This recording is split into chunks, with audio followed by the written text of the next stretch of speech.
Sebagai bagian dari tujuan pembangunan berkelanjutan atau SDGs poin 16 butir ketiga, akses keadilan, pemerintah berkomitmen untuk memberikan akses keadilan bagi seluruh masyarakat Indonesia.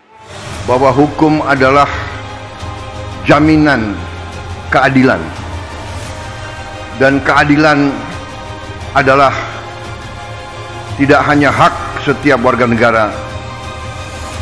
Keadilan adalah tuntutan setiap warga negara. Upaya pemenuhan akses keadilan bagi seluruh masyarakat sejalan dengan Astacita ke-7 Presiden Prabowo Subianto, yaitu memperkuat reformasi politik, hukum, dan birokrasi, serta memperkuat pencegahan dan pemberantasan korupsi, narkoba, judi, dan penyelundupan. Bantuan hukum dan pemberdayaan hukum masyarakat menjadi sarana untuk memastikan masyarakat mendapatkan akses keadilan.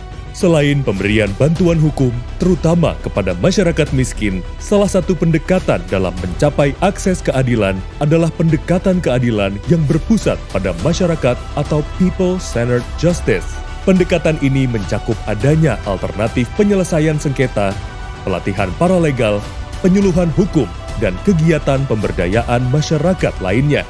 Di Indonesia, pendekatan keadilan yang berpusat pada masyarakat terwujud melalui pos bantuan hukum desa dan kelurahan. Sejumlah 777 pemberi bantuan hukum yang akan membantu masyarakat, terutama bagi mereka yang tidak mampu untuk bisa mendapatkan pendampingan dan konsultasi hukum. Kemudian untuk mempermudah masyarakat memperoleh akses, BPHN juga menargetkan 7.000 pos bantuan hukum. Pos bantuan hukum desa atau kelurahan terletak di kantor desa atau kelurahan untuk memberikan layanan informasi hukum, konsultasi hukum, mediasi, dan rujukan kepada organisasi bantuan hukum atau advokat pro bono dari organisasi advokat. Layanan tersebut diberikan oleh paralegal desa dari kelompok sadar hukum dan kepala desa atau lurah sebagai juru damai desa. Paralegal desa diberikan pelatihan oleh organisasi bantuan hukum dan berada di bawah supervisi organisasi bantuan hukum dan penyuluh hukum. Sedangkan kepala desa atau lurah diberikan pelatihan juru damai atau peacemaker training oleh Mahkamah Agung.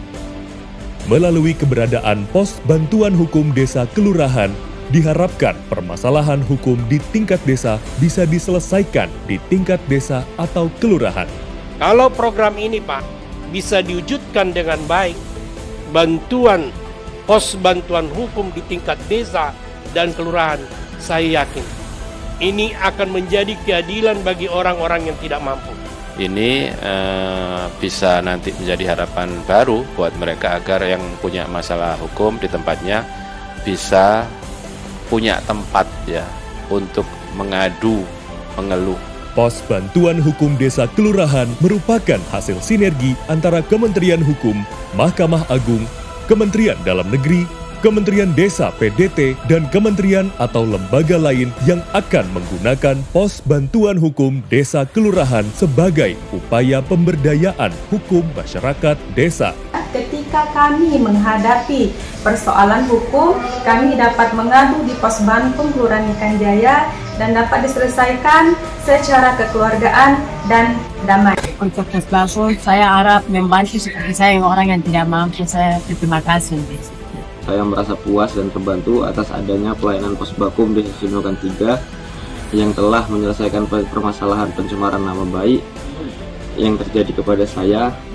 Berkat pelatihan yang dilaksanakan secara serentak oleh Kemenkum, bisa memberikan wawasan dan pengetahuan yang berarti bagi kami.